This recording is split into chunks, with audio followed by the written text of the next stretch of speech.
O local é um oásis para quem gosta de leitura. Essa foi a impressão que eu tive ao entrar na biblioteca instalada no sítio do juiz Claudemiro Avelino, que também é historiador e membro do Instituto Histórico e Geográfico de Alagoas. Ao todo, juntando toda a coletânea de livros e títulos na extensa biblioteca que toma toda a sala e a área externa da casa, o magistrado diz ter cerca de 22 mil livros devidamente catalogados desde que começou a ler e guardá-los. Desde os 14 anos que eu junto o livro. Eu era leitor de carteirinha da biblioteca do Senac, ou do Sesc. Eu saía da Pajuçara a pé pelo trilho, toda semana pegava um livro e voltava. Toda semana pegava um livro e voltava. Então eu lia no mínimo um livro por semana. Então biblioteca sempre me encantou. E quando eu tive chance de adquirir livros, fui reunindo. Quando fui para o direito, concentrei a aquisição em peças jurídicas. Depois que eu já tinha muita coisa do direito, aí eu comecei na história, material relacionado com história, né? História de Alagoas, do Nordeste, do Brasil, mundial. E depois linguística, eu gosto muito de língua, embora não sei quase nada de línguas, mas gosto muito de línguas. E a outra literatura, né? Nacional e internacional. Dentre os milhares de títulos estão as obras do jurista alagoano Pontes de Miranda, do escritor alagoano Graciliano Ramos e até mesmo raridades.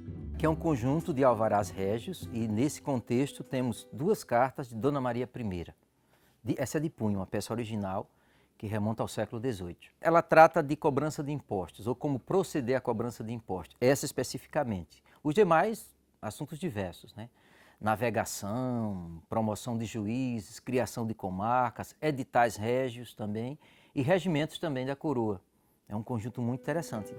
Além dos livros, documentos históricos também compõem o acervo do juiz.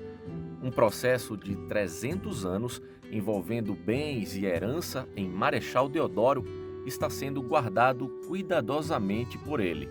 Ele foi iniciado em 1723. Que este ano exatamente faz 300 anos, e conta uma história muito interessante da disputa de uns bens, de umas terras, envolvendo uma escrava que teria herdado esse material ou recebido mediante testamento, e alguns herdeiros da falecida vieram questionar a posse e a propriedade desses bens. Né?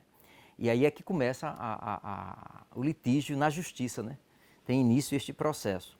Com um desfecho muito interessante, que a escrava acabou ganhando a causa, porque efetivamente a falecida não tinha herdeiros diretos e teria testado todos os bens que tinha para essa escrava. Né? Claudemiro exibe ainda, em meio ao acervo, relíquias na sua coleção, como tinteiros, que eram usados como recipientes de tinta para a pessoa que escrevia com a pena, o mata-borrão, além de moedas raras e exóticas do Brasil e do mundo. Eu coleciono moeda desde menino, né? Desde os 10 anos, comecei com 19 moedas, uma gaveta no móvel antigo da minha avó, eu achei, e de lá para cá não parei mais, né? Hoje eu tenho uma coleção considerável de moedas brasileiras, todos os tempos, moedas estrangeiras, moedas de todos os países da ONU. Essa coleção aqui você encontra pelo menos uma moeda de cada país da ONU. Material muito interessante. Isso aqui é só um álbum completo, mas eu tenho uma coleção imensa de moedas do mundo todo, inclusive países extintos, né? O juiz já está há 26 anos na comarca de Penedo. Como um grande leitor, bebeu na fonte da cultura penedense e conheceu muito bem a figura de Francisco Sales, o criador da Casa do Penedo, tido como o mais completo acervo do Baixo São Francisco. Foi numa querela jurídica, né, que eu o conheci. E ele me convidou para conhecer a Fundação Casa do Penedo. E era um museu, ainda é, muito bonito, com um acervo belíssimo, riquíssimo.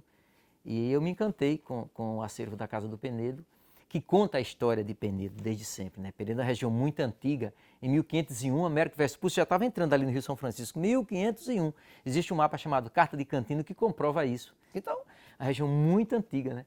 E, portanto, tem muita coisa antiga. Tanto arquitetura, como documentos, como peças, enfim.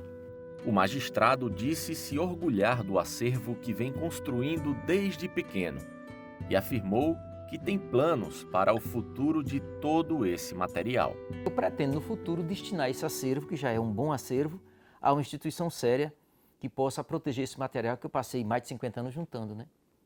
Então, eu não quero que esse material tenha uma destinação inadequada. Eu quero muito que ele fique guardado no local para os pósteros, né? Para as pessoas do futuro conhecerem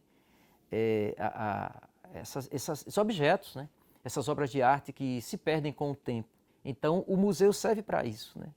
As instituições museológicas servem para poder passar esse conhecimento que ficou lá atrás, né? E é muito importante que a gente conheça o passado para entender o presente e planejar o futuro.